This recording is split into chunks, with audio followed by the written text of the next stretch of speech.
大家好，歡迎嚟到高息香港嘅頻道。今次呢條影片，我們要和大家深入探討一家香港的老牌工業股，也是許多收息族的心頭好——偉易達集團。我們將會分析它最新的全年業績，看看這家公司能否繼續維持其吸引力。如果你是第一次來到高息香港嘅頻道，高息香港致力於分享各種增加財富的方法，特別是透過多元化的收息策略，例如房託、收息股、債券、指數型股票基金等。同時，我們也深知香港生活成本高昂，除了開源，節流也同樣重要，因此頻道也會不定期為大家帶來香港及大灣區的優惠資訊。希望今天的分享能為大家帶來有價值的資訊和新的思考角度。如果你對我們的頻道有任何意見，或者想我們分析哪隻收息股，都歡迎在下方留言俾我哋。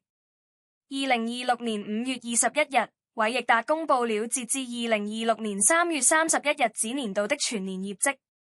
對於這家公司來說，過去這一年可以說是挑戰與機遇並存。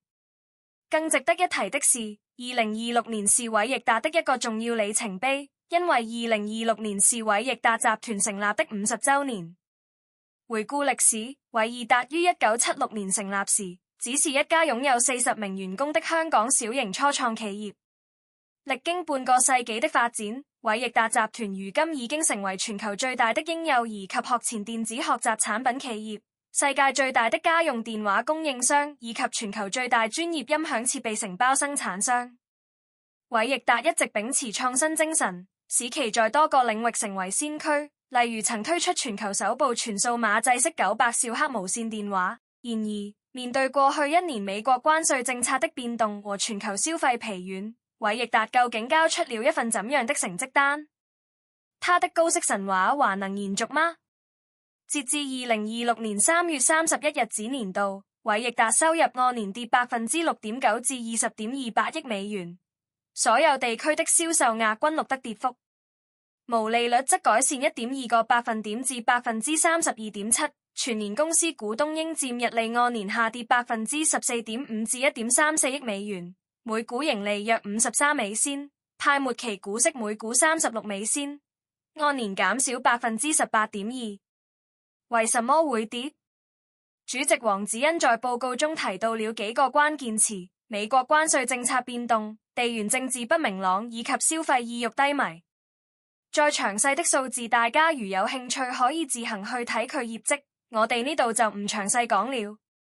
佢今次份業績比高息香港上次條影片的預期為好。高息香港認為偉易達充分展示出公司基本盤依然穩固，美國關稅政策變動、地緣政治不明朗、消費意欲低迷下仍然可以交出一份合格以上的成績單。對於廣大投資者來說，最關心的莫過於股息。儘管盈利下跌，偉易達在派息上依然保持了其一貫的豪爽作風。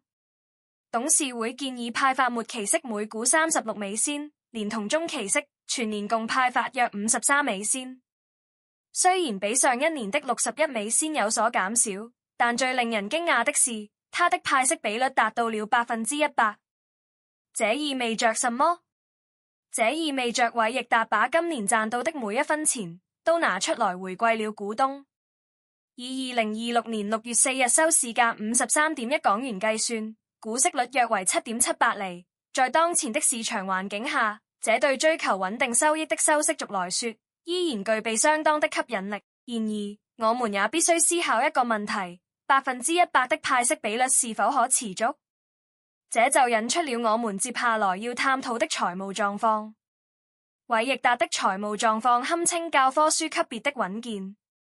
截至2026年3月底，集團持有淨現金2.64億美元，並且完全沒有任何銀行借貸。這種無債一身輕的狀態，讓偉易達在面對市場波動時，擁有極強的抗風險能力。正是因為沒有債務壓力，且擁有充裕的現金流，集團才有能力在盈利下跌的情況下，依然維持100%的派息比率，而不必擔心營運資金鏈斷裂。這種現金流的屬性，正是偉易達能夠成為優質收息股的重要特質之一。買入收息股，無非是為了穩定的股息收入。偉易達集團恰恰具備了優質收息股的特質。公司成立50年，在香港上市已超過30年，在不同的經濟環境下，偉易達集團依然能夠年年錄得盈利，並長期願意派發高息予小股東。作為一家工業股，業績有波動實屬正常。因此，2026年5月22日股價的大跌，對於追求高息的投資者而言，反而是加倉的好時機，因為偉易達又進入了大減價時段。至於幾錢買先好，這個問題，答案在於你對股息率的期望。例如，如果你期望獲得8厘股息，那麼股價需要跌至約51.78港元才能達到這個目標。你可以根據自己的期望，設定一個心理價位。當然，市場走勢難以預測，我們無法得知股價會跌到何時。高息香港認為，最重要的是自己滿意，不必過分追求最低位買入，因為又要收多些息，又唔想買貴貨。世界邊有咁理想俾你下下買到最低位？雖然偉易達集團是有投資價值的收息股，但大家都要注意風險，因為任何投資都伴隨着風險。本影片的分析僅供參考，不構成任何投資建議。股票價格可升可跌，投資有機會蒙受損失，甚至輸清光。在做出任何投資決定前，請務必進行獨立分析，考慮不同的因素，例如股票基本面、管理層過往嘅行事作風、派息歷史及行業前景等因素。此外，請謹記得唔好瞓身買同埋唔好借錢投資。再講一次，記住唔好借錢投資。仲有就係唔好投放太多資金去單一隻股票去收息，因為任何公司就算以往表現幾好，派幾多息都唔保證下次一定會派息。大家一定要做好風險管理。大家買股票前可以自己做一個簡單的壓力測試，如果股價下跌坐艇，甚至全部本金損失，你是否能夠接受？做出今次投資會不會影響你的正常生活、睡眠和飲食？如果會嚴重影響你的生活，那麼這項投資就不適合你了。展望未來，偉易達2026至2027年收入估計不會太差，原因如下：第一，財報中提到，美國法院已裁定部分關稅徵收不合法，雖然目前尚未確認退稅金額，但這無疑是一個潛在的利好因素。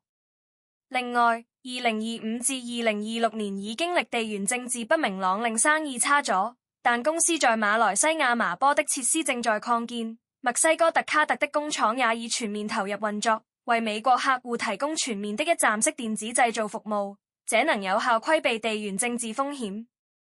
第三，新產品與合作帶來公司未來收入的增長，人工智能嬰兒監察器與迪士尼合作的授權新產品等，都將成為公司未來收入的潛在增長點。總結一下，偉易達高派息承諾以及零債務的強勁資產負債表，讓它依然是一家極具防禦性的公司。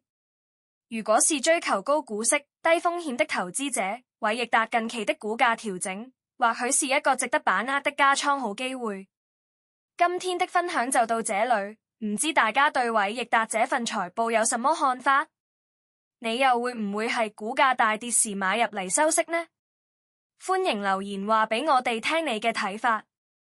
喜歡呢條片請按讚、訂閱及分享呢個頻道俾你嘅朋友，謝謝。我哋下期再見，拜拜。